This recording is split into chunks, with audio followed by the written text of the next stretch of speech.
ஒரு 6 விஷயத்த மாத்திக்கிட்டா, நம்மளால எந்த ஒரு ஃபீல்டுலயுமே சக்சஸ்ஃபுல்லான பெர்சனா இருக்க முடியும். அது என்ன 6 விஷயம் அப்படிங்கிறத பார்க்கலாம். அத கவனிக்கிறதுக்கு முன்னாடி, எத இவங்க ஹைட் பண்ணியிருக்காங்க அப்படிங்கிறது நீங்க யோசிச்சுட்டு இருப்பீங்க. இதனோட ஆன்லைன் கிளாஸ். நான் வந்து ஆன்லைன் கிளாஸ அப்படியே வீடியோ ஷூட் பண்ணி போட்டேன் அப்படின்னா, கண்டிப்பா திட்டு வாங்குவேன் இல்லையா? அதனால தான் ஹைட் பண்ணியிருக்கேன். வேற எதுவும் இல்ல. ஸோ ஃபர்ஸ்ட்டு வந்து நமக்கு 6 ஸ்டெப்ஸ் சொல்லியிருக்கேன். ஒண்ணொண்ணா பார்த்துடலாம்.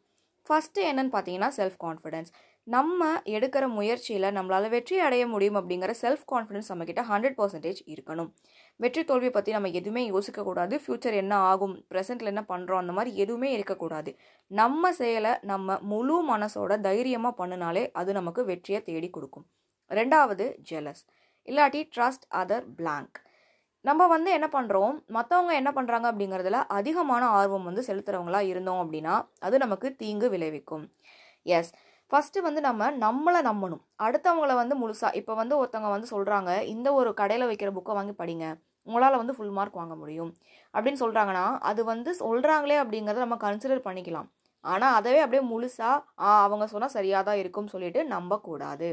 என்ன சொல்கிறாங்க அப்படிங்கிறத நம்ம கேட்டுக்கணும். அது நமக்கு சரி வருமா இல்லையா அப்படிங்கிறத நம்ம அனலைஸ் பண்ணணும். அதே மாதிரி இன்னொருத்தவங்களோட வெற்றியை பார்த்தோ இல்லை அவங்க வாழ்க்கையை பார்த்தோ பொறாமப்படுறவங்கள நம்ம இருந்தோம் அப்படின்னம்னா அதுவுமே நம்ம வாழ்க்கையை பாதிக்கும். யாரை பார்த்தும் எந்த சூழ்நிலையும் நம்ம பொறாமப்படக்கூடாது. இது ரொம்ப ஹெவியான காம்படேட்டிவ் வேர்ல்டாக இருந்தாலுமே நமக்கான வெற்றி நம்ம கிட்ட தேடி வர வரைக்கும் யாரை பார்த்தும் நம்ம வந்து பொறாமை கொள்ளக்கூடாது. மூணாவது, ட்ரஸ்ட் த லக். இந்த ட்ரஸ்ட் த லக், நம்பிக்கை இல்லை விடாமுயற்சி. இதை வந்து ரொம்ப நம்பிட்டு இருப்பாங்க. நான் வந்து கொஞ்சமாக படித்தாலே போதும், லக் இருந்தால் பாஸ் ஆயிடுவேன் அப்படிங்கிற மாதிரி இருப்பாங்கல்ல. அந்த மாதிரி எண்ணங்கள் இருந்தால் உடனே வந்து அதை கைவிட்டுருங்க. நம்பிக்கை விடாமுயற்சி இது எதுவுமே இல்லாமல் லக்கை மட்டுமே பிளாங்காக நம்பணும் அப்படின்னம்னா நமக்கு வந்து வாழ்க்கையில் முன்னேறவே முடியாது. கன்சிஸ்டண்ட்டாக நம்ம என்ன பண்ணுறோம் அப்படிங்கிறதுல நம்பிக்கை வச்சு நம்மளுடைய செயலை தொடர்ந்து பண்ணிக்கிட்டே இருக்கணும். நாலாவது, find out the problems, accept the failures. நம்ம தவறுகள் செய்கிறோம் அப்படிங்கிறது வந்து இயல்பு தான். மனிதர்கள் அப்படின்னாலே தவறுகள் வந்து செய்வாங்க. மனிதர்கள் செய்கிற தவறுகள் என்ன அப்படிங்கிறத கண்டுபிடிச்சி, ஆமாம் நான் இந்த தவறு தான் பண்ணியிருக்கேன், இனிமேல் என் வாழ்க்கையில் இதை நான் பண்ண மாட்டேன் அப்படிங்க ஏற்றுக்கிற அந்த மனப்பக்குவம் வந்துட்டாலே நம்ம பாதி வெற்றி அடைஞ்சிட்டோம் அப்படிங்கிறது தான் நிதர்சனமான உண்மை. நம்ம செய்கிற தவறுகள் என்ன அப்படிங்கிறத நம்ம கண்டுபிடிக்கணும். அதே மாதிரி செஞ்ச தவறுகள் ஆமாம் நான் தான் பண்ணினேன் அப்படின்னு சொல்லி ஏற்றுக்கிட்டு இனிமேல் அந்த தவறுகள் வந்து செய்யாமல் நம்ம வந்து இருக்கணும். அஞ்சாவது, blame the system and the process. எல்லாருமே இன்க்ளூடிங் நான் உட்பட நம்ம என்ன சொல்கிறோம், பரீட்சை வச்சா எழுத மாட்டோமா, லேட்டாக வந்துட்டுருக்கு, பரீட்சை எழுதிட்டோம் ஆனால் ரிசல்ட் வரல, வேலை வரலன்னு சொல்லிட்டு ஒரு ப்ராசஸ் இருக்குது, ஒரு சிஸ்டம் இருக்குது அப்படின்னா குறை சொல்லிக்கிட்டே இருப்போம். அப்படி பண்ணுறனால நமக்கு வந்து நம்ம ஹெல்த்து ரொம்ப ரொம்ப ஸ்பாயில் ஆகுது. நம்பர் 1 ஹெல்த்து ஸ்பாயில் ஆகுது. நம்பர் 2 மென்டல் பீஸ் காலி ஆகுது.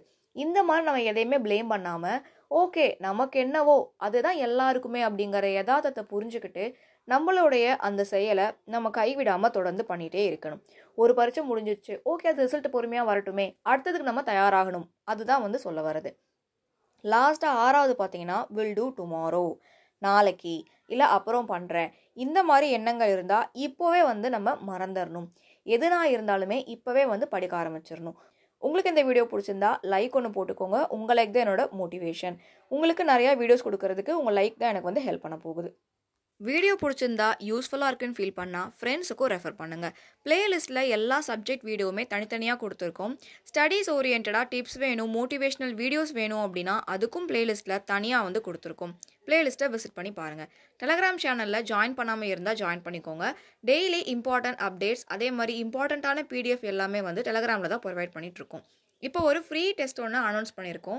குரூப் 1 to 4க்கு ஜிஎஸ் அண்ட் மேக்ஸ் மட்டும். குரூப் 1க்கு இன்னும் கொஞ்சம் அடிஷ்னலாக உங்களுக்கு எஃபோர்ட் தேவை. அதோட டெஸ்ட் வந்து ஃப்யூச்சரில் சொல்லுவோம்.